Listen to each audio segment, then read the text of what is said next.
लड़कियां फ्रिज में आ रही हैं, लड़के डब में आ रहे हैं। आई डोंट नो कि हम जैसे इन्फ्लुएंसर्स इसके और क्यों इस टॉपिक पे बात नहीं कर रहे। जो लोग इमोशनल हैं उनको हर कोई दबाता है, उनको हर कोई उनका इस्तेमाल करता है। लाइफ में फेलियर्स बहुत इंपॉर्टेंट है। मतलब if you only get success then how will you test failure. Suppose किसी का ब्रेकअप हुआ, एक हफ्ते होते होते ही किसी और को डेट करना स्टार्ट कर देते हैं। लड़कों को ज्यादा टाइम लगता है ब्रेकअप से बाहर निकलने के लिए। क्यों? क्योंकि वो बात नहीं करते। लड़कियां के ब्रेकअप हुआ तो वो they try to move on. अगर आप ये बोलोगे कि एक पार्टनर बिल्कुल हील कर चुका है और दूसरा पार्टनर हिलने को भी तैयार नहीं है, तो आप खुद सोचो कि कैसे चल पाएगा काम। यंग कपल है, शादी करना चाह रहे हैं, तो please go to some retreat. ठीक है, अपना सबकॉन्शियस रिप्रोग्राम करके आओ, अपने वुंड्स को क्लियर करो। एक बच्चा वूम में जब होता है तो वो बहुत कुछ अपनी मदर से लेता है, बहुत कुछ। जब दो बच्चे होते हैं किसी घर में, पेरेंट्स कंपेयर करने लगते हैं। I think that's something the worst thing. अगर कोई इंसान पढ़ने में अच्छा है और दूसरा पढ़ने में अच्छा नहीं है तो मे बी वो किसी और काम में अच्छा है। न्यू एजुकेशन पॉलिसी ने within new education policy, every school in the morning it is compulsory that the kids have to do affirmations in the morning. आप काम पे जा रहे हो पर बस कर रहे हो, आप मशीन बन गए हो। रात को सो नहीं पा रहे हो। Every month the salary is coming and handsome salary is coming, but that's not giving you any happiness. Covid के बाद तो trust me ये किसी को नहीं पता है। किसी को भी नहीं पता। Life has become so unexpected कि आप कुछ नहीं बोल सकते हो कि what is going to happen with you next moment. छोटे छोटे बच्चों, 30 साल के बच्चों को हार्ट अटैक आ रहा है।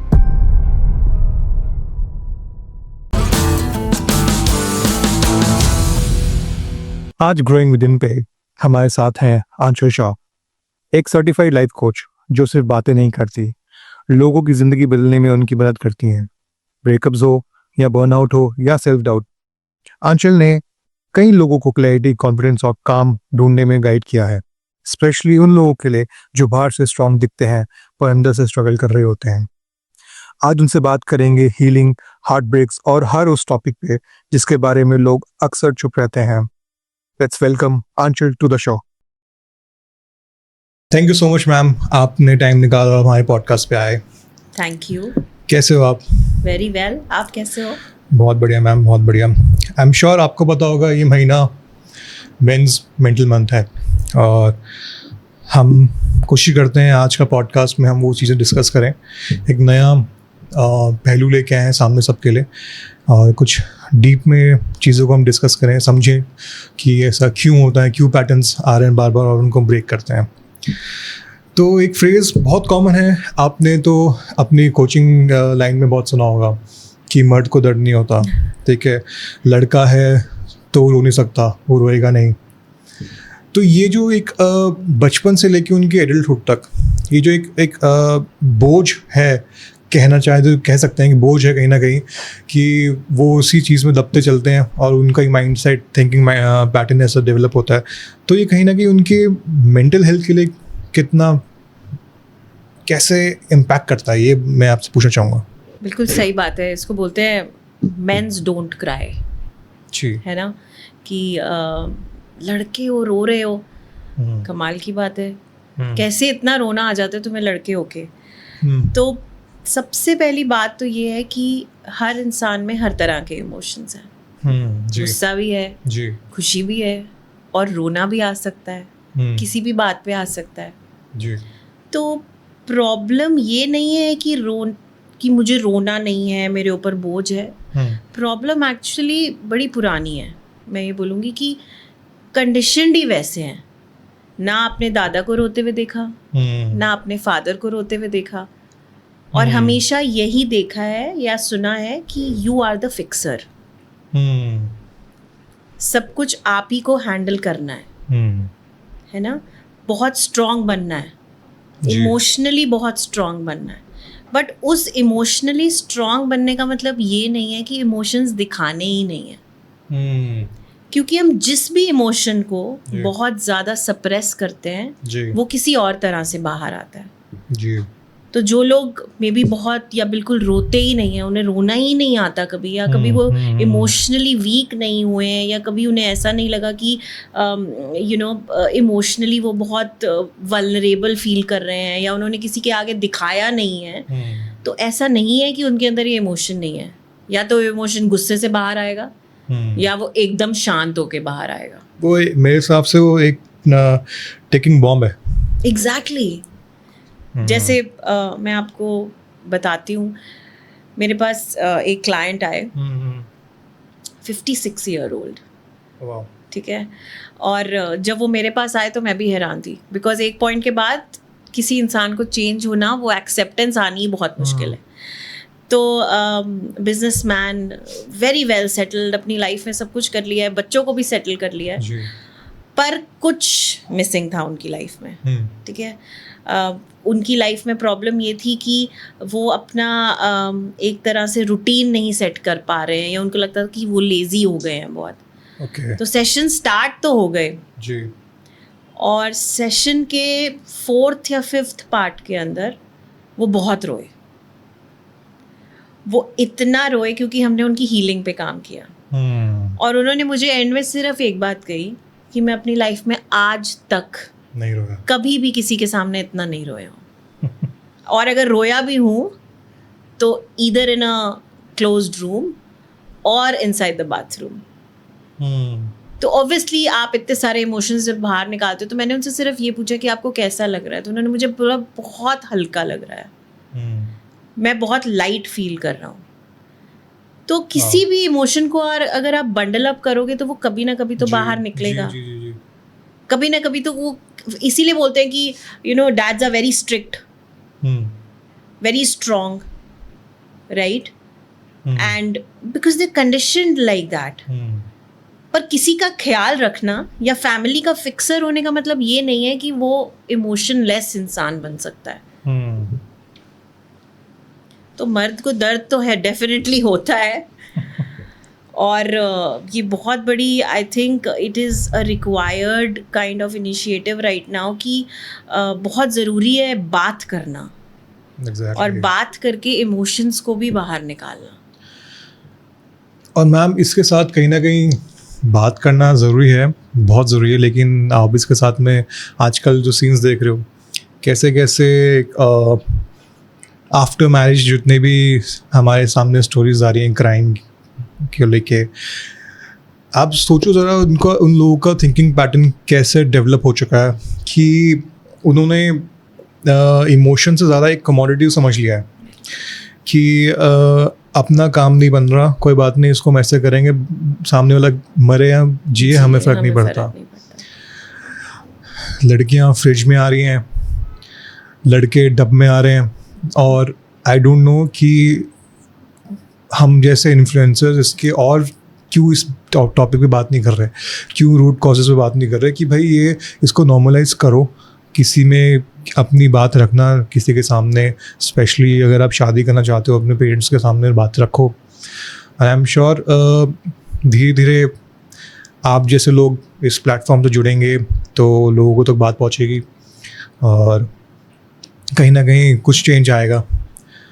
तो अभी आपने जैसे उनकी जिक्र किया 50+ वाले इंसान के पास में आया, वो आपके पास में आया, तो मेरा सवाल वहीं से कनेक्टेड है कि भाई आपने उनको खोलने का स्टाइल कैसा आपने किया होगा कि भाई, क्योंकि जो इंसान इतने सालों से चुप है, अपने इमोशन को दबा के रखा हुआ है, तो वो जो एक होता है ना कि कहते हैं हमारे उसमें कि यूजुअली मैंने देखा है फिजिकल बॉडी के अंदर अगर कोई इंसान स्पेशली मेल अगर इमोशंस बाहर नहीं लेके आया तो वो अपनी फिंगर्स या ऐसे या अपने पैर के फिंगर ऐसे इमोशंस निकालता है बाहर, वो जानबूझ के कि भाई मैं अपने बच्चों के सामने अगर मेरे आंसू आ गए तो क्या सोचेंगे, ये करेंगे। ये बहुत मैंने बहुत बार ऑब्जर्व किया है लोगों के अंदर कि वो अपने लिप्स को बाइट करेंगे, अपने हाथ को बिल्कुल बैठ जाएंगे, कुछ ना कुछ टेक्निक्स अपना करते रहेंगे, या बोलते हैं कि चलो छोड़ो, हाँ छोड़ो।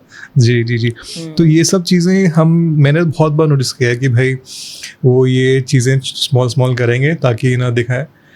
तो आपने उनके साथ में थोड़ा मुझे वो as a case study sir का बताओ कि जो वो इंसान इतना वनरेबल था आपके पास में आया है, तो आपने उस चीज़ को कैसे कनेक्ट किया कि, या उसने आपको कैसे समझाया कि वो, क्योंकि कहते हैं कि एक जो वनरेबल लोग होते हैं कमज़ोर होते हैं, मैं नहीं मानता वो चीज़। जो लोग थेरेपी ले रहे हैं, जो लोग लाइफ कोचेस के बाद में आ रहे हैं, के पास में आ रहे हैं, वो सबसे स्ट्रॉन्ग इंसान है, वो किसी के सामने खुलना बहुत टफ है। तो वो उनकी जर्नी को थोड़ा सा एक्सप्लेन करो आप कि कैसा रहा आप दोनों के बीच में वो। पहला सेशन तो बहुत टफ था क्योंकि वो बात ही नहीं कर रहे थे। ओके। मैं उनसे कुछ भी क्वेश्चन पूछती थी तो वो बोलते थे कि ठीक है, सब कुछ ठीक है, पर उनकी सिर्फ हर आंसर में एक चीज़ जो थी ना वो मैंने पकड़ ली थी, उनके हर आंसर में बट था। मैं उनसे पूछती थी अच्छा फाइनेंशियली मुझे कोई प्रॉब्लम नहीं है, सब कुछ स्टेबल है, मेरे बच्चे भी सेटल्ड हैं, बट मैं उनसे पूछती थी आपका दिन का रूटीन क्या है, तो वो मुझे अपना दिन का रूटीन बताते थे या अपने स्पाउस के बारे में बात करते थे, बट उनके हर आंसर में बट था। तो मैं इसको ज़्यादा कॉम्प्लिकेट नहीं करूँगी और मैं इसको बहुत ही इसका सिर्फ एक सिंपल येट पावरफुल तरीका है और वो है एक सेफ स्पेस क्रिएट करना और बात करना। अगर आप और मैं आज पहली बार मिले हैं और अगर हम बात कर रहे हैं क्योंकि हमने वो सेफ स्पेस क्रिएट किया है। अदरवाइज आप मुझसे क्यों बात करोगे या मैं आपसे क्यों बात करूँगी। तो कुछ लोगों को थोड़ा टाइम लगता है, ऑब्वियसली, डेफिनेटली उनको भी टाइम लगा, 2 सेशन 3 सेशन, बट चौथे सेशन पे आते आते ही was a very very different man, a man who is an entrepreneur throughout his life. He told me that I always wanted to be a teacher और मैं बच्चों के ऊपर काम करना चाहता हूँ, पर मैं इसलिए नहीं कर पाया बिकॉज मुझे कभी ऑप्शन ही नहीं दिया गया। तो इंसान तभी खुलेगा जब आप उससे बात करोगे। जी। वो बोलते हैं ना communication is the key, but unfortunately इतना उसको अंडररेट कर दिया है दैट वी डोंट टॉक। हम अपने पेरेंट्स से कितनी बात करते हैं? जी, बहुत कम। So the point is only talking. जितनी आप ज्यादा बात करोगे सामने वाला उतना कंफर्टेबल हो जाएगा। आपको लगता है कि जो भी क्लाइंट्स आपके पास में आते हैं या आपकी पर्सनल जर्नी रही हो उसमें आपने कभी चीज़ नोटिस की हो कि जो लोग इमोशनल हैं उनको हर कोई दबाता है, उनको हर कोई उनका इस्तेमाल करता है कि भाई ये इसको जो हम बहुत इजीली बहुत लेमैन में बोलते हैं यार ये तो बहुत सेंटी है। बट आप उस चीज़ को कैसे समझाते हो अपने क्लाइंट्स को? और या अगर कोई अभी ऐसे हमारा पॉडकास्ट देख रहा है और उसको वो बहुत इमोशनल है अपने सेंसेस को लेके, अपने इमोशंस को लेके, तो उसको आप कैसे समझाओगे कि भाई ये एक स्ट्रेंथ है, नॉट अ वीकनेस? देखो, जैसे आपने अभी बात करी थी थोड़ी देर पहले वल्नरेबिलिटी की कि लोग समझते हैं कि वल्नरेबल होना वीकनेस है। मैं नहीं समझती कि ये एक वीकनेस है टिल द पॉइंट आप उसको पकड़ के बैठ जाओ और उसको खुद ही अपना वीक पॉइंट बना लो।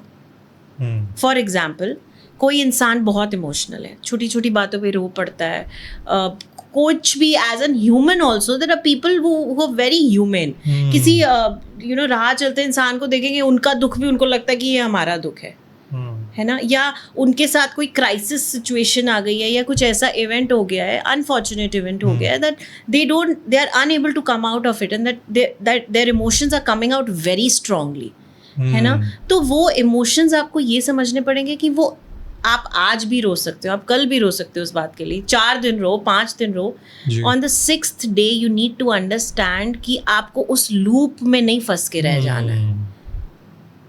इसके लिए you need to be little mature enough. अपने इमोशंस उसी के सामने आप दिखा सकते हो जिसके सामने यू आर फ्री। आप रैंडमली किसी के सामने अपने इमोशंस नहीं दिखा सकते हो कि वो आपका उस पे फायदा उठाने लग जाए, बिकॉज ऐसे भी लोग हैं, हर तरह के लोग हैं दुनिया में, राइट? तो you need to know the difference, you need to know that point कि इस इंसान के आगे मैं कैसा भी हूँ, I am free to show my emotions. पर देयर आर रैंडम पीपल जिनके आप ऑफिस के लोगों के सामने अपने इमोशंस इतने नहीं स्ट्रांगली दिखा सकते हो. तो vulnerability, I won't say it is a weakness, but you have to be smart enough कि किसके सामने कितना इमोशन दिखाना है. जी. अगर मैं आपसे एक और बहुत ज़्यादा हॉट टॉपिक है, अगर मैं ब्रेकअप्स की बात करता हूँ आपसे, तो आपने देखा होगा आज की जनरेशन में बहुत लोग बाउंस करते हैं. सपोज किसी का ब्रेकअप हुआ, एक हफ्ते होते होते ही किसी और को डेट करना स्टार्ट कर देते हैं. फिर एक और वो रिबाउंड करते हैं या बाउंस करते हैं, एक पे, दूसरे पे, तीसरे पे, चौथे पे. ये बाउंसिंग जो चीज़ें हैं उनकी पर्सनल ग्रोथ को कैसे इम्पैक्ट करता है? जब भी ब्रेकअप की बात आती है ना, देखो ब्रेकअप बहुत लोगों के होते हैं. आपका भी आई एम श्योर हुआ होगा, मेरा भी हुआ है. मुझे ना रॉकस्टार मूवी बहुत याद आती है. अच्छा, इम्तियाज अली वाली. और उसमें एक स्टेटमेंट है कि यू नो दर्द लाओ, अपने काम में दर्द लाओ. और वो दर्द कैसे आएगा, है ना, कोई दुख मिलेगा तो वो दर्द आएगा. कैंटीन वाला सीन है. तो मतलब ज़रूरी नहीं है कि ब्रेकअप होगा तभी आप कुछ अपनी लाइफ में कर पाओगे या कुछ ऐसा है. बट आई वुड से कि लाइफ में फेलियर्स बहुत इम्पोर्टेंट है. मतलब if you only get success, then how will you test failure and how will you know the importance of success, है ना. और जहाँ तक बात है कि ब्रेकअप करके बाउंस बैक करने के लिए बहुत ज़रूरी है पॉज लेना जी, और रिफ्लेक्ट करना. आपका ब्रेकअप तो हो गया है और वो हो चुका है. सिंक करो इस चीज़ को आफ्टर. उसको एक्सेप्ट करना बहुत ज़रूरी है. बहुत बारी तो हम एक्सेप्ट नहीं कर पाते हैं कि मेरे साथ ये कैसे हो गया, मेरे साथ उसने मेरे साथ ऐसा कैसे कर दिया. और उसके बाद then we try to find out rebounds, या तो किसी दूसरे इंसान के अंदर, और getting into certain kind of things, maybe drinking और यू नो पार्टिंग और वन नाइट स्टैंड, और मे बी आजकल तो बहुत दिस इज वेरी इन. तो you need to pause and reflect and accept कि मेरे साथ हो चुका है. Now there's no going back. तो थोड़ा अपने आप को भी टाइम दो. रेस्ट तो हर इंसान को चाहिए ना. आई थिंक कि हम जैसे अभी तुम ब्रेकअप की बात कर रहे हैं, बट लाइफ में जब भी पेन आता है, मेरा पर्सपेक्टिव ऐसा है कि जब भी पेन आएगा ना, तो पेन इक्वल्स टू ग्रोथ. जब भी किसी की लाइफ में पेन आएगा तो वो ब्लूम करेगा. बस उस पेन को आपको सिंक इन करने की बहुत ज़रूरत है. बहुत. कि आप इंट्रोस्पेक्ट कर सकते हो, आप बैठ सकते हो कि भाई ये सब चीज़ें हुई हैं. लोग ही करते नहीं हैं. उनको लगता है कि हमारे लड़कों की भाषा में बोलते हैं, एक जाएगी दूसरी आएगी. मुन्ना MBBS का डायलॉग है कि भाई वो गई तो कल को ऐश्वर्या आई. तो ये माइंडसेट है ना, ये कहीं ना कहीं एक हर्डल है आपकी ग्रोथ के लिए. मुझे मेरा पर्सपेक्टिव है कि आप उस चीज़ को समझते नहीं, सिंक इन नहीं करते हो, और फिर आप सोचते हो कि भाई दूसरा सेम ही पैटर्न में दोबारा आ जाते हो आप. हाँ. ये भी एक चीज़ देखी गई है कि भाई जब तक आप कुछ लेसन्स नहीं लेके आ रहे और फिर आप घूम फिर के टॉक्सिक में जा रहे हो. एग्जैक्टली. तो ये और उस टॉक्सिक में जाना ना बहुत इजी हो जाता है. हाँ, मतलब वो आपका सबकॉन्शियस वो फीड कर रहा है भाई मेरे को तो वो ही चाहिए. मुझको तो मुझे ये चिक चिक चाचा चाहिए तो मुझे वैसा ही मिलना है. या मे बी मुझे सामने वाले को दिखाना है कि मुझे मिल सकता है कोई और. हाँ, वो भी है. वो भी डिफरेंट माइंड्स, डिफरेंट थ्योरीज. तो प्लस आई थिंक जैसे बात करते जैसे ब्रेकअप की बात हो रही है ना, तो उसमें भी I think men guys and girls they have got different way of coping with it. मैंने ये देखा है. जैसे अगर बात करें you know, I don't know, you can tell me if I am wrong. अगर if you talk about men friendships, right, or bro code, what you say, right? तो कि अगर किसी इंसान का, जैसे if a man has gone through a breakup, तो वो अपने दोस्तों से इतनी सीरियसली बैठ के और बहुत ही ये सब बातें नहीं, I don't know whether they do it or not, but majorly I've seen that whether they'll meet up on, you know, drinking sessions, और चल छोड़ जो हो गया, and अब मिले हैं तो you know why to talk about all these things and all that. And girls have a very different perspective. They like to sulk in front of each other. मतलब वो 2-4 दिन तक रोते रहेंगी एंड उसी के बारे में बात करते रहेंगी. At least they talk about it. So maybe this is also kind of conditioning. I don't know about men, but I've seen this. I think very very close आप चीज़ें बोल रहे हो, बहुत सिमिलर होता है. ब्रेकअप के बाद लड़कों को मैस्कुलिन पावर वो पीक पे हो जाता है. पीक पे हो जाता है. और गर्ल्स का फेमिनिन पावर पीक पे होता है कि they just go into the room, अपने फ्रेंड्स बुला लिया, बातें करना, रोना, सब कुछ चीज़ें. लड़कों का क्या होता है कि भाई हम लोग वही जैसे बात करें, हम लोगों को इमोशंस को पहचानना सिखाया ही नहीं गया.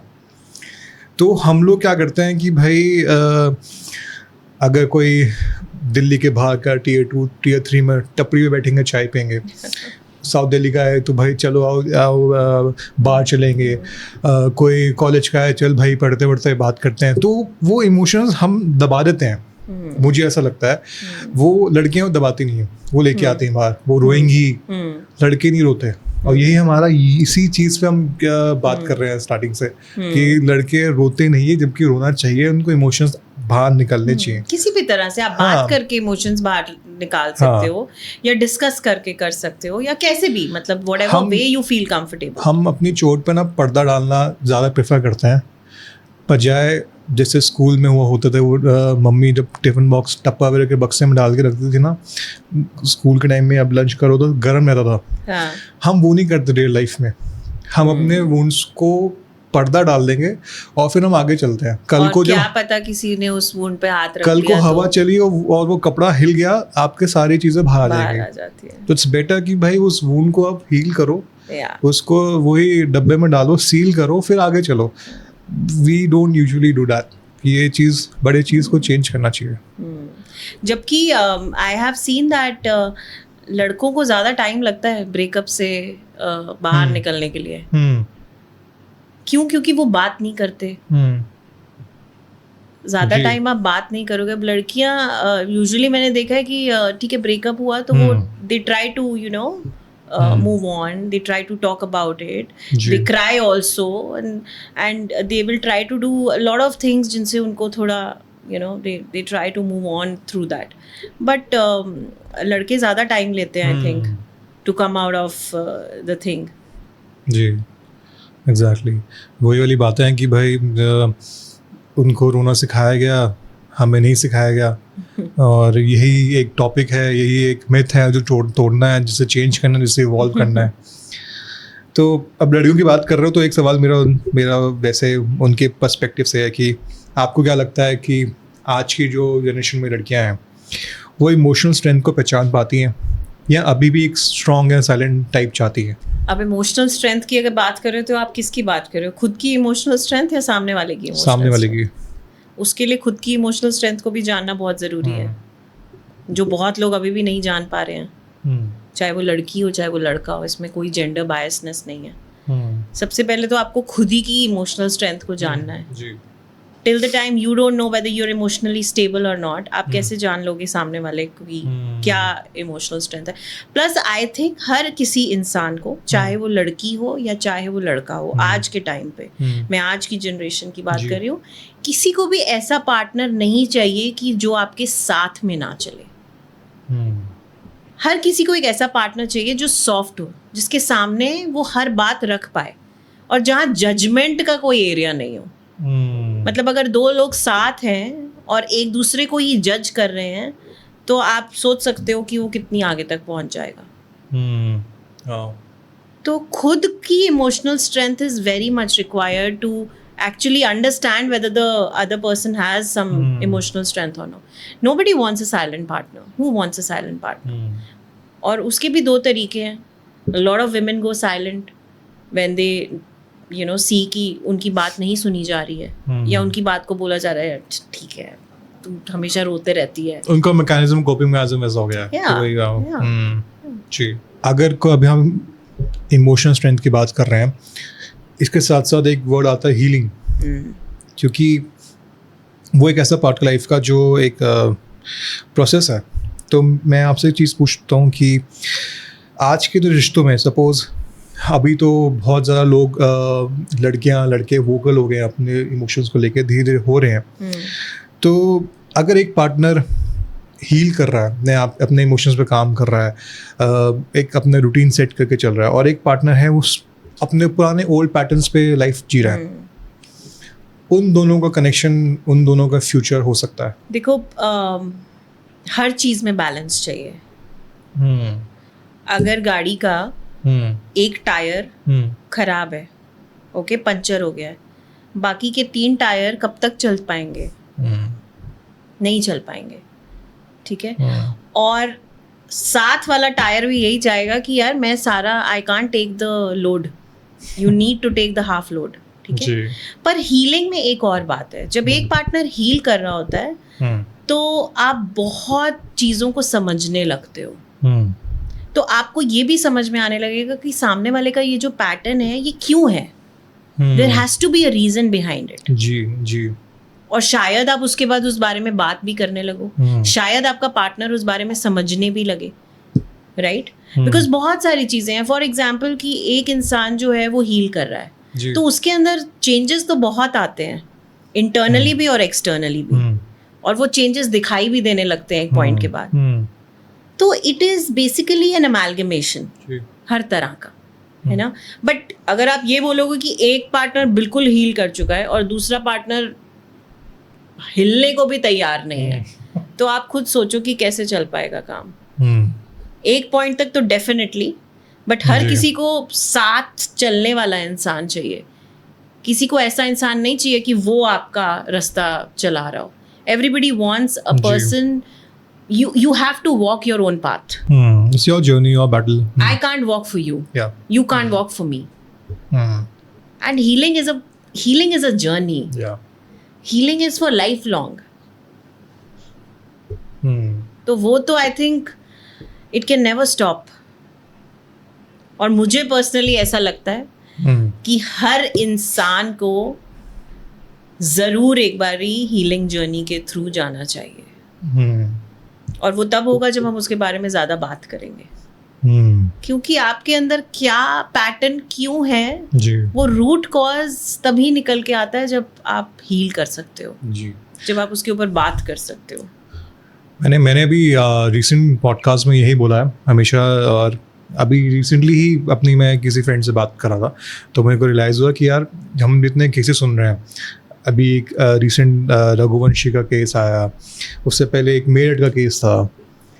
तो आप ज़रा देखो कि मेरा ही मानना है कि अगर कोई अभी इस पॉडकास्ट को देख रहा, यंग कपल है, शादी करना चाह रहे हैं, तो please go to some retreat, ठीक है। अपना सबकॉन्शियस रीप्रोग्राम करके आओ, अपने वुंड्स को क्लियर करो, जो भी तुम्हारे ट्रॉमास हैं दोनों बैठ के हील करो, ताकि क्योंकि वो पैटर्न तुम आज तोड़ोगे तो नया डेवलप होगा, एक आपके थ्रू एक लाइफ आने वाली है। वो अगर आप उसको आज ठीक नहीं करने वाले ना, तो वो फिर कहीं ना कहीं आपको आगे दोबारा सेम चीज़ में पटकेगी। तो ये चीज़ को समझना लोगों को बहुत मतलब प्रायोरिटी होनी चाहिए कि भाई अपना वो मेंटल स्पेस है उसको कितना साफ कर सकते हो करो। आपने ना बहुत अच्छा टॉपिक लिया कि ये केसेस आ रहे हैं सामने जी। और जो भी आपने एक केसेस के नाम लिए उसमें the wife has done something to the husband, right? या husbands also do a lot of things. It's like whatever it is going on. आप सोचो कि उसके दिमाग में क्या चलता होगा। जी, एग्जैक्टली। बाहर से पिक्चर बहुत क्लियर है, बट अंदर क्या है किसी को नहीं पता जी। और वो कहाँ से आया है, क्या कंडीशनिंग है, पेरेंट्स को कैसे देखा है, अपनी मदर को कैसे देखा है। बिकॉज अब एक बच्चा वूम में जब होता है तो वो बहुत कुछ अपनी मदर से लेता है, बहुत कुछ।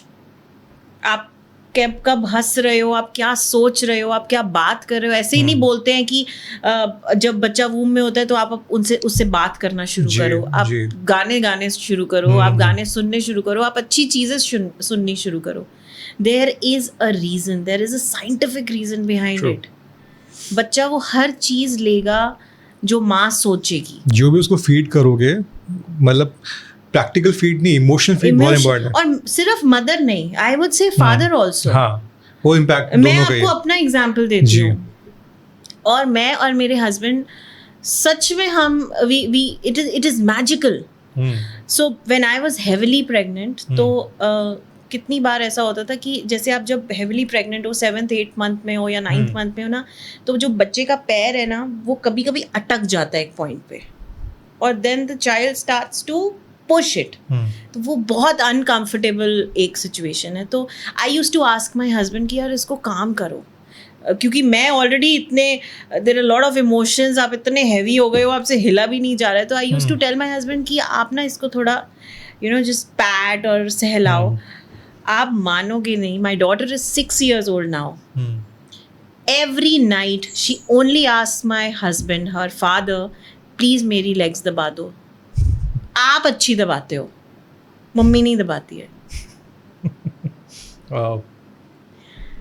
मुझे कोई क्रेविंग्स नहीं हुई अपनी प्रेगनेंसी में. I only used to eat curd.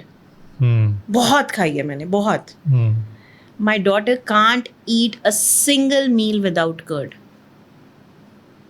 ये कैसे है? ये बहुत मैजिकल है. और हर चीज के पीछे एक रीजन है. मैंने सिस्टर शिवानी के बहुत एपिसोड्स देखे थे जब मैं प्रेग्नेंट थी. मुझे नहीं पता कि लोग बोलते हैं कि अच्छी चीजें रामायण देखो. ट्रस्ट मी, मैंने पूरी महाभारत देखी थी अपनी प्रेगनेंसी के टाइम पे. और उसका सिर्फ एक रीजन था, क्योंकि मुझे वो देखना था कि श्री कृष्ण और अर्जुन का जो पार्ट है और वो क्या समझाते हैं, वो क्या बोलते हैं, वो क्या नॉलेज देते हैं, वो मुझे खुद भी सुनना था और वो मुझे अपने बच्चे को भी सुनाना था. तो आई थिंक ये बहुत बड़ा रोल क्रिएट करता है. एक माँ अगर प्रेग्नेंट है और दुखी है, आप सोचो कि बच्चा क्या ले रहा है. एवरी गायनोकोलॉजिस्ट यू मीट, दे से be happy, stay active. My doctor very clearly said, you are not going to stay at home. Keep working. And that is what I did. I did not eat junk for 9 months because I never used to feel that. मुझे नहीं अच्छा लगता था. मुझे घर के दाल चावल अच्छे लगते थे. Now my daughter has started eating junk. अब उसको समझ में आया concept, and now also she's like, I'm happy having घर का खाना. तो ये सब कहाँ से आता है? I think it is very important. आपका जब दो लोग साथ हैं, उनका आपस में एक बैलेंस बनाना बहुत ज़रूरी है. आप बच्चे के ऊपर सब कुछ पास ऑन कर रहे हो, और कौन चाहेगा कि नेगेटिव एनर्जी जाए बच्चे में. एग्जैक्टली. ये आपने बहुत सही एग्जांपल लिया महाभारत का. जब वो अभिमन्यु पेट में थे, तो जब वो सोचो सुना रहे थे उनको कि घुसना कैसे है, बट निकलना नहीं सुना पाए. तो ये उससे बड़ा एग्जाम्पल तो मतलब अगर आप सोचो तो गूज़बम्स आ जाए कि भाई कितना इम्पैक्टफुल होता है वो. और मुझे सब बोलते थे महाभारत कौन देखता है, महाभारत कौन देखता है. बट मेरा जो महाभारत देखने का एक लॉजिक था या रीजन था, वो ये नहीं था कि मुझे महाभारत की लड़ाई देखनी है. आपने देखा श्री कृष्ण कितने प्रैक्टिकल हैं जी. उनकी बातें कितनी प्रैक्टिकल हैं. प्यार भी करते हैं तो 100% दे के करते हैं, और जहाँ उनको लगता है कि अब कुछ और स्ट्रैटेजी लगानी चाहिए तो वहाँ लगा भी देते हैं. तो मेरा तो सिर्फ एक ही पॉइंट था. अभी तो my child is very small, आगे जाके देखते हैं क्या होता है, बट आई होप सब अच्छा हो. मैम, आपके हिसाब से इमोशनल मैच्योरिटी किसे बोलते हैं? सिर्फ एक पॉइंट है इमोशनल मैच्योरिटी का जी. When you start to take 100% responsibility of your emotions and stop playing on blame game और ईगो. आपके इमोशंस क्या हैं, कहाँ से आ रहे हैं, क्यों आ रहे हैं, आपको गुस्सा क्यों आ रहा है, आपको रोना क्यों आ रहा है, आपके साथ कुछ अच्छा हुआ है या आपके साथ कुछ बुरा हुआ है. You are responsible for that, nobody else. Okay. अगर कोई लोग शादी कर लेते हैं, ठीक है, और बाद में खुश नहीं है, तो वो उनकी रिस्पॉन्सिबिलिटी है एज अ ह्यूमन बीइंग. आपने कोई जॉब ले ली पर अब आप खुश नहीं हो, you can't blame the organization, you can't blame the HR. वो आपकी रिस्पॉन्सिबिलिटी है. आप करियर में करना कुछ और चाहते हो, आप कर कुछ और रहे हो, किसका डिसीजन है? आपका डिसीजन है. तो सिर्फ emotional maturity is what taking 100% responsibility of your emotions, जी, कि मेरे साथ जो हो रहा है उसकी रिस्पॉन्सिबिलिटी मेरी है, ना मेरे पेरेंट्स की है, ना मेरे स्पाउस की है, ना मेरे बच्चों की है, किसी की नहीं है. That's what I think is emotional maturity. अगर हम थोड़ा सा इसको आपकी लाइफ से जोड़ें तो please tell us your story कि व्हाई दिस कोचिंग, क्यों आपने एज अ लाइफ कोच को अपना करियर बनाया. अभी आपने जैसे बताया बैक स्टेज पे कि आप एक बैंकर रह चुके हो, वहाँ से आप इस लाइफ में कैसे, इस जर्नी में कैसे? So my journey was very, very simple and very normal. I did my graduation, my post-graduation. I'm from Saharanpur, a very small town. Okay, but मैंने अपनी graduation Delhi University से करी, post-graduation Bombay से करी. उसके बाद मेरी placement लग गई in Bombay, and I started working there as a banker. जी. और बस मुझे लगता था कि यही मेरी लाइफ है 9 to 5. उसके बाद मैं दिल्ली आ गई. यहाँ पे भी मैंने बैंक्स में ही काम किया. And for almost 12 plus years, I worked in banking industry. But during that time, I got married. I had my daughter. और जब मैं अपनी maternity leave के बाद वापस मैंने ऑफिस जाना शुरू किया, तब मुझे लगा कि सुबह 8 बजे मैं निकलती हूँ और रात के 8 बजे मैं घर पहुँचती हूँ. This is not what I want. I can't do that. इतने सारे घंटे without my child, I don't want to miss. I only want to work for 7 hours maybe, or as per my, my need or my want. ये मेरा rule होना चाहिए. So then a thought came. I started a bootstrapped company by the name of Chic Moms, and it was a COVID baby. I started in COVID, and it was a lifestyle maternity brand. So हम pregnant लोगों के लिए कपड़े बनाते थे, क्योंकि ये बड़ी प्रॉब्लम थी जब मैं ऑफिस जाती थी. एक तो सब लोगों का ध्यान बेबी बम्प पे जाता है, लोग आपकी तरफ नहीं देखते हैं, पता नहीं सिर्फ वहीं क्यों देखते हैं. And then obviously everybody wants to look beautiful, everybody wants comfortable clothes. तो वही हमारी यूएसपी थी, वही हमारा था. And when I started, so our first endorsement was through Kareena Kapoor Khan, then Neha Dhupia, then Kishwa Merchant, then a lot of celebrities did that. And उसी के दौरान मैं बहुत सारी pregnant women से मिली, because जब हम किसी को सामान डिलीवर करते थे तो हम उनको मैसेज भी देते थे, कि you can share whatever you want to, and lot of women, they connected to me. तब मैंने उनसे बात करना शुरू किया. मैंने उनकी लाइफ जर्नी बहुत देखी, बहुत उनकी लाइफ के इवेंट्स पे बात करी, और मुझे बहुत कुछ पता लगा अबाउट इमोशनल अनस्टेबिलिटी. और मैं बहुत ज़्यादा काउंसिल भी करती थी, बात करती थी बेसिकली. तो then I got through, I heard about Jack Canfield. Okay. He is basically the guru of life coaching. Okay, and he has, अगर आपने सुना उस बुक के बारे में, chicken soup for life soul, I don't know, but मैंने उनके through फिर लाइफ कोचिंग का सर्टिफिकेशन किया. And that is how I, मतलब होता है ना कि जब यूनिवर्स को आपको चीज़ों से मिलवाना होता है, तो मैं बहुत लोगों से मिलती गई और यही कनेक्शन बनता गया. मेरी बहुत अच्छी फ्रेंड है, she stays in Bangalore. She also did her life coaching certification at that time. And we were just discussing about it, and then we thought, what, let's do it together. So ये कहाँ से कहाँ आपकी journey पहुँच जाती है, you never know. So that's my journey, plus आपके खुद के लाइफ एक्सपीरियंसेस जो हर किसी के लाइफ में होते हैं, इवेंट्स हर किसी के लाइफ में आते हैं, तो वो आपको बहुत कुछ सिखा देते हैं. And then obviously you have a knack of, sometimes you get a knack of understanding people or emotions, कि क्यों हो रहा है, ये कहाँ से आ रहा है, healing क्या होती है, why do you need a mentor in life. तो ये है, this is, a small journey, but it was a very long journey. बहुत सुंदर मैम. Yeah. I'm sure कहीं ना कहीं उस जर्नी के बीच में आपकी लाइफ में भी कुछ ऐसे मोड़ आया होगा कि कुछ ना कुछ मिसिंग है लाइफ में, कहीं ना कहीं ऐसा चीज़ प्रोसेस में आप आए होगे, ये हर इंसान आता है कि सब कुछ पा लिया, नौकरी पा ली, पैसे है, बीवी है, घर है, बच्चे हैं, सब कुछ है, लेकिन कुछ मिसिंग है। तो आजकल मेरा सवाल उसी पे आता है, उसी चीज़ पे आएगा कि बहुत लोग सक्सेसफुल हो चुके हैं आज के टाइम पे, लेकिन कहीं ना कहीं जब वो शीशे में खुद को देखते हैं तो देयर समथिंग जो एक है इनकी लाइफ का बहुत बड़ा पार्ट मिसिंग है।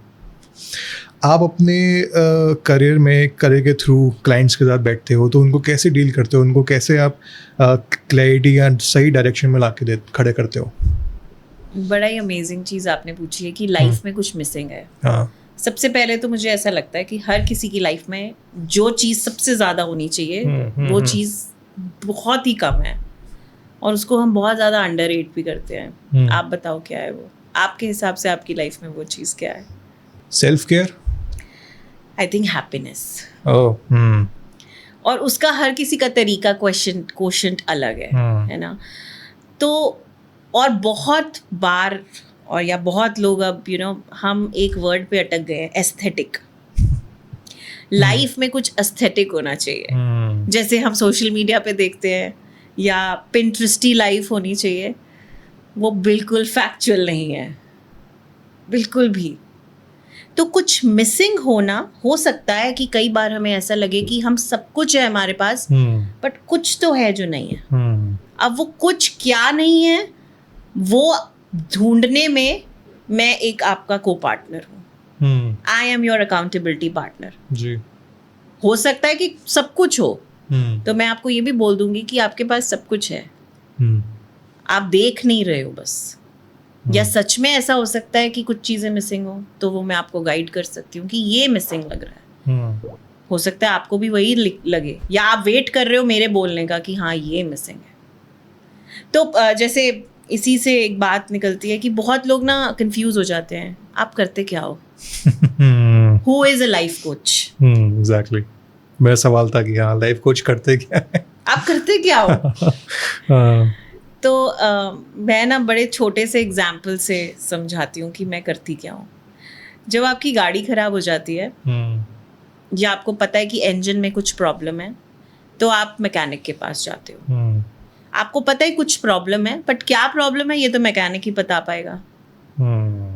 तो वो साइकेट्रिस्ट, साइकोलॉजिस्ट करते हैं, डायग्नोस करते हैं कि प्रॉब्लम क्या है जी। और फिर उसके ऊपर मेडिकली काम करते हैं, थेरेपीज देते हैं। मैं एक को पैसेंजर हूँ, ड्राइवर के साथ वाली सीट पे बैठी हुई हूँ and I am working as your GPS। आपको मैं रास्ता बता रही हूँ कि अब आपको सीधा जाना है, अब आपको राइट लेना है, अब आपको लेफ्ट लेना है, अब आपका टाइम आ गया, अब आप थोड़े स्नैक्स लो, अब पॉज लो, रिफ्रेशमेंट लो। मैं आपकी अकाउंटेबिलिटी पार्टनर हूँ। कभी देखा है आपने कि आप ड्राइव कर रहे होते हो और आपके सामने एक ट्रक चल रहा है, अब आपको नहीं पता है कि साइड में जगह है, मैं निकाल सकता हूँ या नहीं, तो वो कौन बताएगा आपको? जो आपके साथ बैठा है। बस मेरा वही काम है। मैं आपकी लाइफ में वो बैलेंस, मिसिंग क्वेश्चंस, पैटर्न्स, उसको रिजॉल्व करने में आपकी हेल्प करती हूँ। तो कोई ऐसी कोई स्टोरी, कोई क्लाइंट का या कोई केस स्टडी जो आपको काफ़ी डीपली कहीं ना कहीं आप भी कनेक्टेड और फील हो उस चीज़ से, कोई ऐसा कुछ शेयर करो? Actually to be very honest, हर क्लाइंट के साथ ना बहुत ज़्यादा आपका एक रिलेशनशिप डेवलप हो जाता है, क्योंकि आप उसको इतना समझ लेते हो और वो आपको इतना समझ लेता है, वो आपके ऊपर इतना रिलाई करने लगता है। तो I have a client very very close to me, very dear to me. जब उनका पहला सेशन भी नहीं था, वो क्लैरिटी कॉल थी। For 45 minutes that woman was only crying. She was howling. She had major issues. और क्लैरिटी कॉल के बाद मुझे ऐसा लग रहा था कि मुझे उनके साथ काम करना चाहिए या नहीं। फिर होता है ना कि एक गट फीलिंग होती है, एक इंस्टेंट आपके दिमाग में आता है कि नहीं यार करना चाहिए, काम तो करना चाहिए, शी नीड्स हेल्प और हम साथ मिलके काफ़ी ग्रो कर सकते हैं। And we started working. She's a 47-year-old woman, very well settled, financially, career is fine. Emotionally, she's unstable because of a lot of childhood traumas and a lot of things which she's gone through. In 35 years of her career, she traveled on her own in the flight for the first time. Oh. वो उनके लिए, और जब उन्होंने मुझे ये message भेजा, और वो आज भी मेरे पास मैसेज है, मैंने उसको प्रिंट करा के रखा है, कि in 35 or 36 years she mentioned, I've traveled alone for the first time for the event where I am going to address 700 people. Wow. I was amazed. I was in awe of that woman. I was in so much gratitude, I can't tell you. कि आप देखो, बात करने से और कुछ tools से, बहुत सिंपल टूल्स हैं, उनसे आप किसी के अंदर से क्या क्या निकाल सकते हो. एंड अगर मैं आज उनसे मिलती हूँ, she is an extremely different person. So the journey has been amazing. जो प्रोसेसिंग है वो बहुत अमेजिंग होती है. ऐसे बहुत सारे एग्जाम्पल्स हैं. I have got another client, she basically came to me for, she had a problem for time management, और शी स्टेज इन अब्रॉड, और सब कुछ खुद करना है वहाँ पे. Child, she is got child also. तो प्रॉब्लम, पेन पॉइंट उनका क्या था, मुझे सिर्फ टाइम मैनेजमेंट पे काम करना है. I said okay fine. Third session में भी the first thing I found out about her was she was not running the system was running her. And the second thing I found out was she needs a lot of emotional help. क्योंकि हमने इतनी बात करी, इतनी चीज़ों के ऊपर काम किया. होता है ना कि कोकोनट है, कोकोनट का शेल बाहर से बहुत डिफरेंट दिखता है, हार्ड, मतलब सर पे गिरेगा तो आपको लगेगी बहुत तेज, पर अंदर से इतना सॉफ्ट है. कितनी सारी चीज़ें हैं, पानी भी है, there is softness also, there is flash also. So ये सब चीज़ें सिर्फ आपको धीरे धीरे पता लग सकती हैं जी. बट जितने भी लोग मेरे पास आते हैं, I tell you, the courage if you have to work on your self, उससे बड़ी करेज नहीं हो सकती. जब आपको ये पता लग जाए, आप सोचो 56-year-old मैन, अगर हमें आज कोई बोल देता है कि अपना प्लीज़ ये चेंज करो बिहेवियर, हमें कैसा लगता है? Are we ready for that? No, you not ready for that. तो अपने ऊपर काम करने की करेज अगर आप में है ना, then you can move mountains. I think definitely you can. I think ma'am, life is all about will power. Yeah, और आप लोग अपने क्लाइंट्स को उस लेवल तक पहुंचा देते हो कि भाई, सपोज फॉर एग्जांपल, इसको थोड़ा सा स्पोर्ट्स के एग्जांपल समझने की कोशिश करते हैं कि आप, एक क्लाइंट आ गया, एक प्लेयर आ गया आपके पास में, और आपने उसको अच्छा बैट दे दिया, अच्छे पैड्स दे दिए, अच्छे कपड़े दे दिए, अच्छा प्रोटेक्शन दे दिया, और टूल्स दे दिए कि भाई ये इस बॉल को ऐसे खेलने का, इसको खेलने का. फाइनल आपने उसको बाउंड्री तक पहुँचा दिया. रेस्ट उसका विल पावर, उसकी जर्नी कि वो कैसे पुश करे, मैच में कैसे खेले.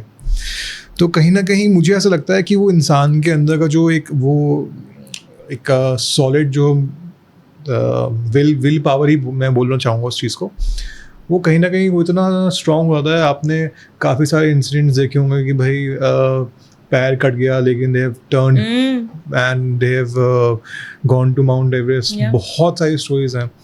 तो कहीं ना कहीं आप लोग जो लाइफ में, लोगों के लाइफ में जो चेंज लाते हो, आई एम श्योर वो एक एनर्जी एक्सचेंज है जो आज आप इतने प्राउडली, इतने हैप्पीली इस चीज़ को हमसे हमारे साथ एक्सप्रेस कर रहे हो कि आपने वो काट के रखा है, वो कट आउट ले रखा है. तो ये एनर्जीज हैं, बहुत बड़ी बात है. एग्जैक्टली, ये एनर्जीज हैं जिस पे आप लोग जीते हो. बिल्कुल. कि भाई लेकिन इसी के साथ में एक चीज़ आती है, नेगेटिव चीज़ हम बोलते हैं, हम जो कंपेयर करते रहते हैं लोगों को, स्पेशली थोड़े से हमारे पेरेंट्स के एज के लोग जो अपने बच्चों को बहुत ज़्यादा हर किसी से कंपेयर करते हैं. और वही चीज़ हम लोगों ने इतनी जल्दी अपने अंदर ले ली है कि हम फिर ऑफिस में जा के वही चीज़ करते हैं.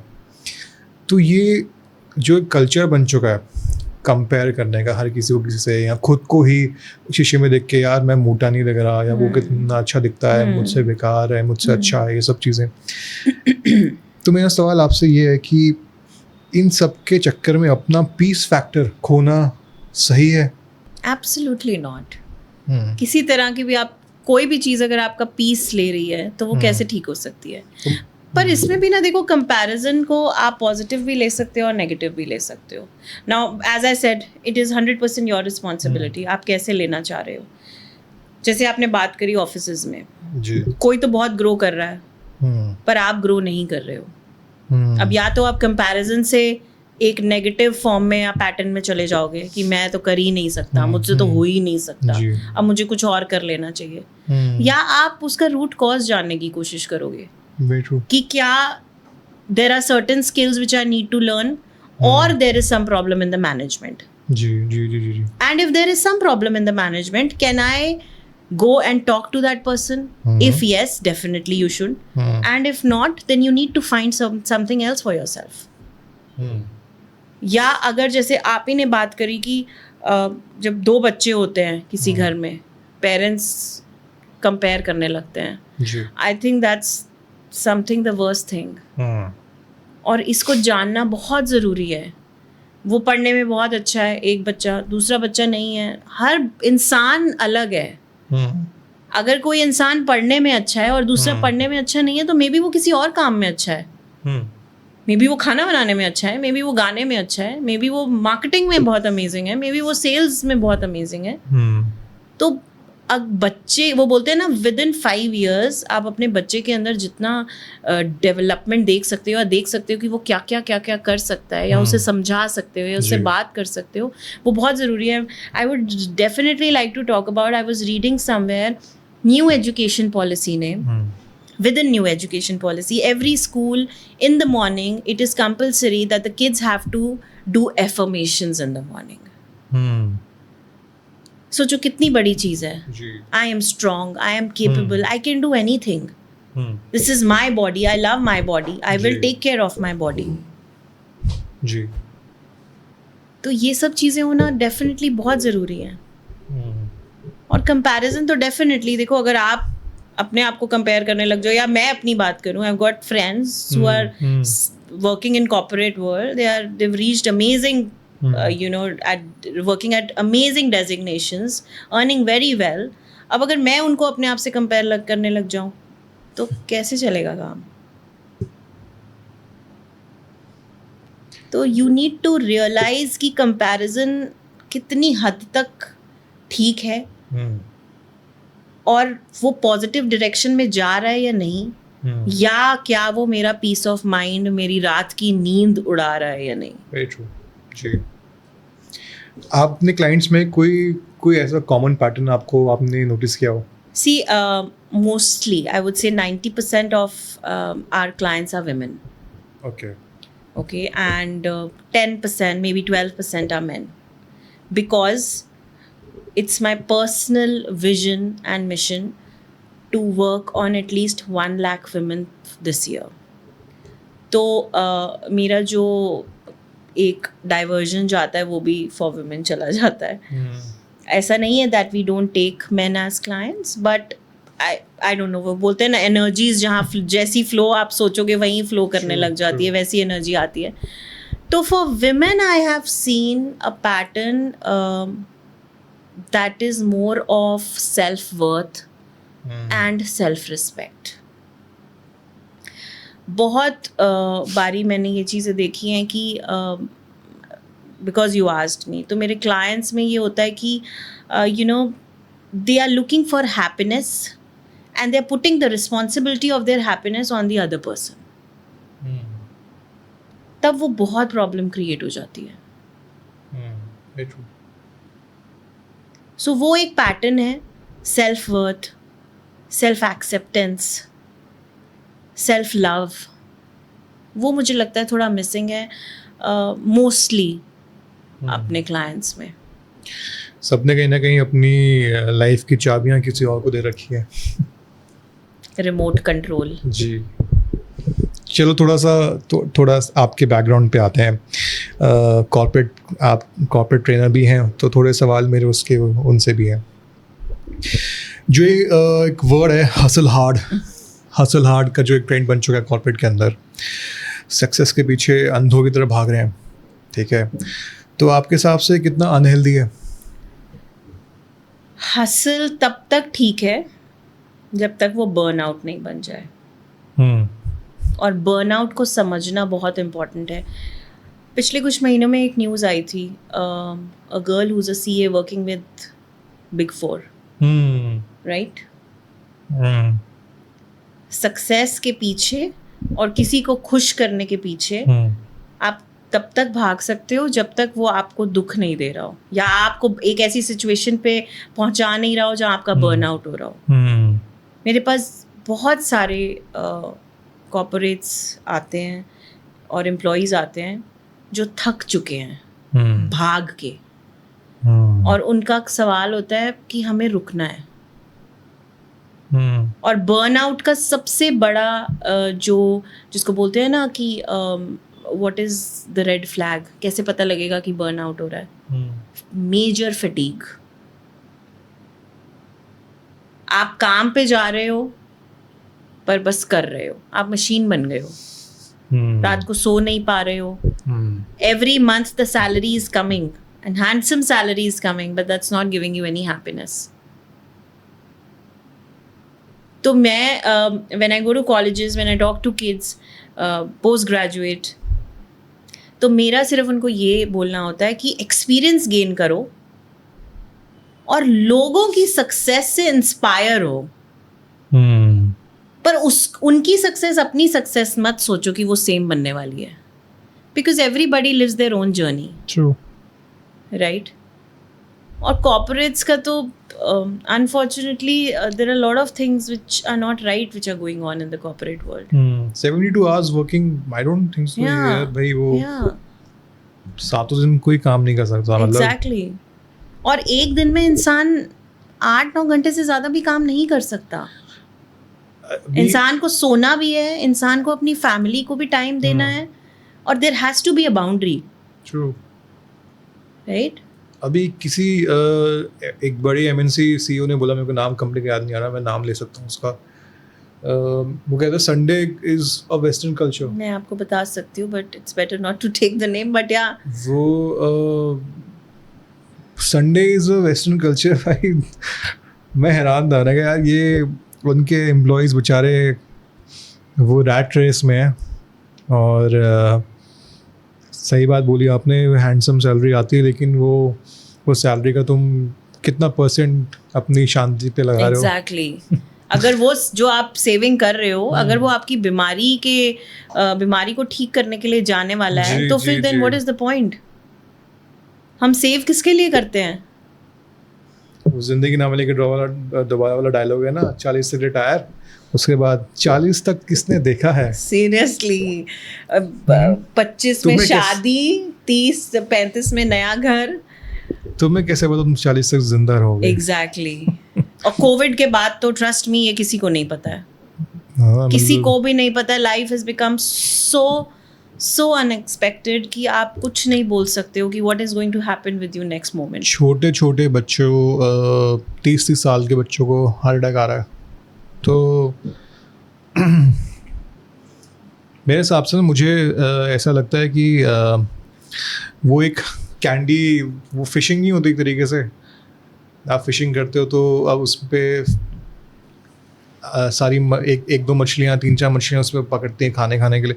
कॉर्पोरेट सेक्टर भी वैसा ही है एक तरीके से, कि भाई वो उनको एक हॉलो कैंडी देते रहते हैं, भाई ठीक है ये आपका अप्रेजल हो गया, थोड़े टाइम में और हो गया, और उस अप्रेजल के चक्कर में हम अपनी कब्र खुद ही खोदते रहते हैं। एग्जैक्टली। टाइम से पहले हम डब्बों में आ रहे हैं, बात ये है। बट देखो but the good part is लोग बहुत बात भी कर रहे हैं इसके बारे में। हाँ, अब लोग बात करने लग गए हैं, लोगों ने बोलना स्टार्ट किया। मतलब lot of corporates are putting their mind into it कि कैसे काम किया जा सकता है, कैसे लोगों को, अपने एम्प्लॉयज को खुश रखा जा सकता है। तो वो बहुत इंपॉर्टेंट है, बिकॉज दे से ना कि a happy employee is more productive than an unhappy one. जी, बहुत अच्छा एग्जाम्पल है।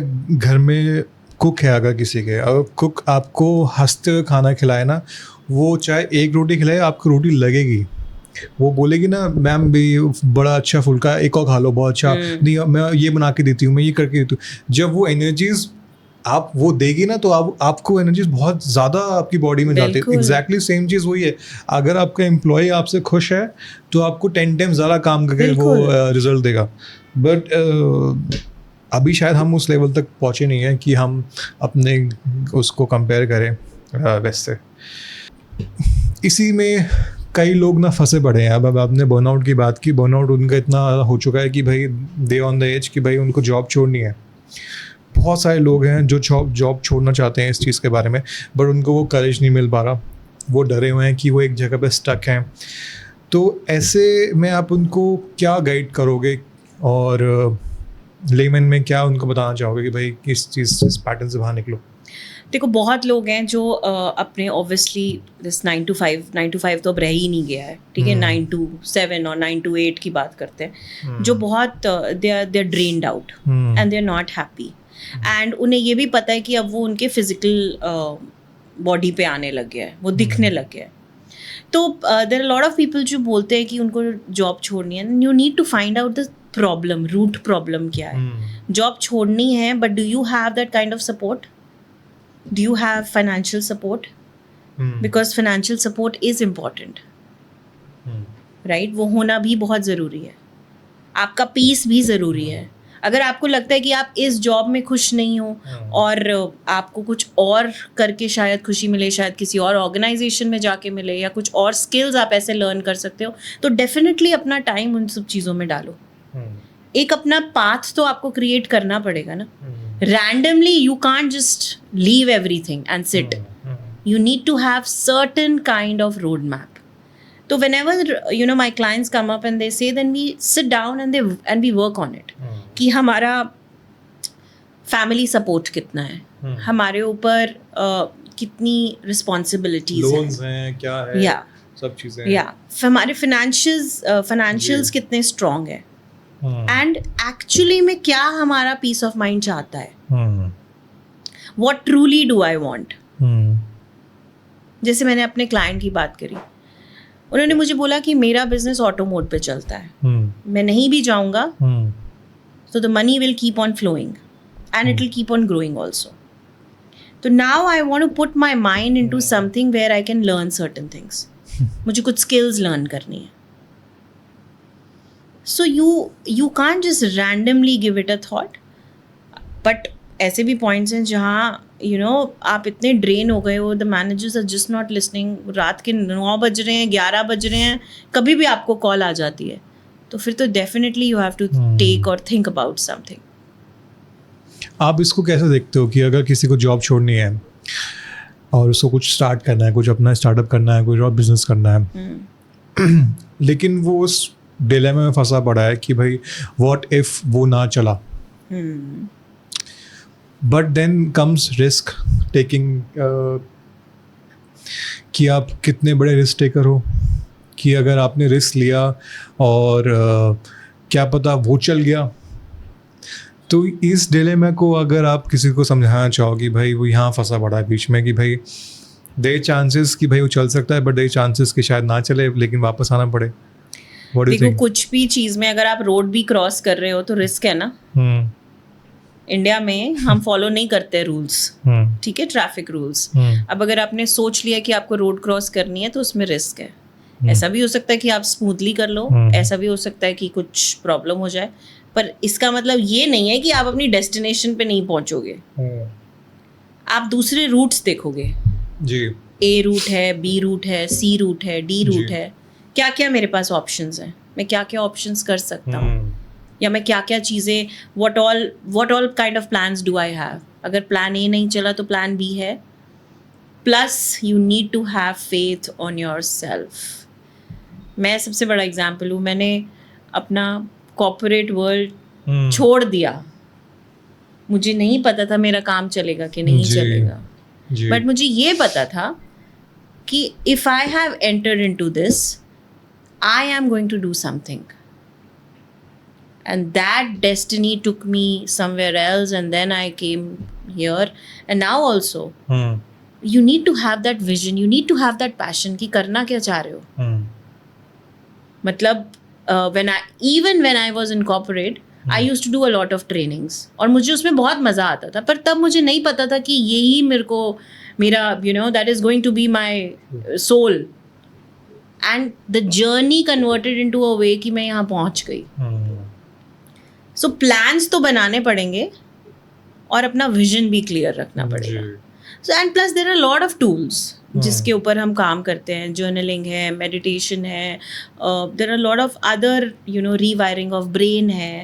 आपके ब्रेन के ऊपर टेक्निक्स हैं. आप क्या करना चाहते हो, आपकी विजन क्या है, आप एक्चुअली में लाइफ से क्या चाहते हो, तो उसके ऊपर भी बहुत टूल्स हैं जिनके ऊपर हम काम करते हैं. एंड धीरे धीरे simple tools yet very powerful tools. मज़ा आ गया मैम आपसे बात करके. जाने से पहले,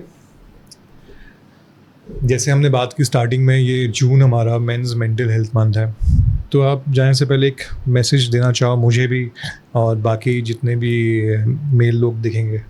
मेरी लाइफ में तो बहुत I am surrounded by lot of males. My father, my husband, my father in law, and a lot of uncles, and I'm very connected to them solely emotionally. तो मुझे पता है या सबको पता है कि men have a lot of responsibility, unsaid financial responsibility, and they try to work on it day in and day out. तो मैं, for men, rather than for men, I would say I have a small request to all the women. Please try to listen to them and let them do what they want to do. If maybe your spouse doesn't want to work, in the corporate world, you can't pressurize. Let them do, right? Give them the support. Even if they're not ready to talk about their problems in front of you, just give them the support by saying everything is fine and everything is going to be fine. That's it. I think बड़ी सारी चीज़ें इसमें solve हो जाती हैं. Simple सी बात है. बहुत बढ़िया, मज़ा आ गया मैम आपसे मिला मैं आज, और हमने काफ़ी हमारी एनर्जी काफ़ी मैच हुई और काफ़ी एक फ्री फ्लो कॉन्वर्सेशन हुआ. दोबारा कभी बैठेंगे और एक नए टॉपिक को हम डिस्कस करेंगे. आई एम श्योर आज पब्लिक कुछ ना कुछ इस चीज़ को घर लेके जाएगी और कुछ ना कुछ सीखेगी. Thank you so much once again, और फिर से मिलेंगे आपसे. Thank you.